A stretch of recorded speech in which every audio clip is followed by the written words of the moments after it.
का समर्थन अब बाकी जो विपक्षी नेता हैं 8 मुख्यमंत्री के अलावा उन लोगों ने भी किया है। और इस लेटर में यह भी लिखा गया है कि राजनीतिक षड्यंत्र के तहत कार्रवाई की गई है। इस गिरफ्तारी ने पूरे देश की आवाम को गुस्से से भर दिया है। दुनिया भर में मनीष सिसोदिया दिल्ली स्कूल एजुकेशन में बदलाव के लिए पहचाने जाते हैं।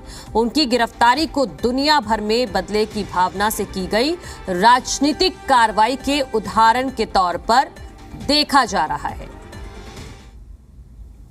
बिल्कुल, देखिए, जिस तरीके से 9 विपक्षी नेताओं ने एक साथ संयुक्त पत्र प्रधानमंत्री को लिखा है, तो कहीं ना कहीं ये संदेश भी जाता है कि जो विपक्ष है वो धीरे धीरे एकजुट हो रहा है। और मनीष सिसोदिया की गिरफ्तारी को लेकर कहीं ना कहीं विपक्ष ये सवाल जरूर उठा रहा है कि ईडी और सीबीआई का दुरुपयोग हो रहा है। यही वजह है कि पत्र में बार बार ये लिखा गया है कि जो केंद्र की जांच एजेंसियां हैं उनका दुरुपयोग हो रहा है। और खास तौर से चाहे वो अरविंद केजरीवाल हो या फिर भगवंत मान हो या फिर अखिलेश यादव हो या तेजस्वी यादव हो या फिर ममता बनर्जी हो, सभी ने सीबीआई और ईडी के दुरुपयोग की निंदा की है और सवाल खड़े किए हैं कि आखिरकार विपक्ष को परेशान करने के लिए कब तक ईडी और सीबीआई का सहारा लिया जाएगा।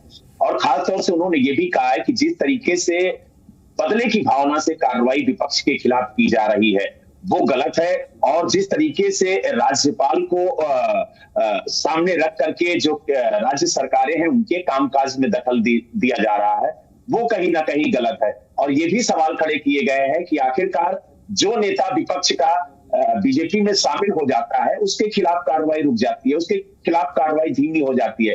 तो कहीं ना कहीं ये संदेश देता है कि आखिरकार अगर आप बीजेपी में शामिल हो जाते हैं तो आपके सारे ताल धुल जाते हैं, अगर आप बीजेपी में शामिल नहीं होते हैं तो आप बंदे हैं और आपके खिलाफ कार्रवाई होगी। तो ये सवाल उठाए गए हैं इस पत्र के माध्यम से। और जिस तरीके से 8 दलों के 9 विपक्षी नेताओं ने संयुक्त पत्र लिखा है वो पत्र कहीं ना कहीं कई सवाल खड़े करता है। बिल्कुल सवाल उठ रहे हैं इस लेटर के बाद। और इस लेटर में इसके अलावा भी मनीष सिसोदिया के अलावा भी कई नामों का जिक्र किया गया है, जैसे कि नारदा स्टिंग ऑपरेशन केस में तृणमूल नेता शुभेंदु अधिकारी, मुकुल रॉय ईडी और सीबीआई के रडार पर थे। विधानसभा चुनाव से पहले उन लोगों ने बीजेपी ज्वाइन कर ली, तब से इस केस में कोई खास तरक्की नहीं है, ये भी आरोप विपक्ष के नेताओं की तरफ से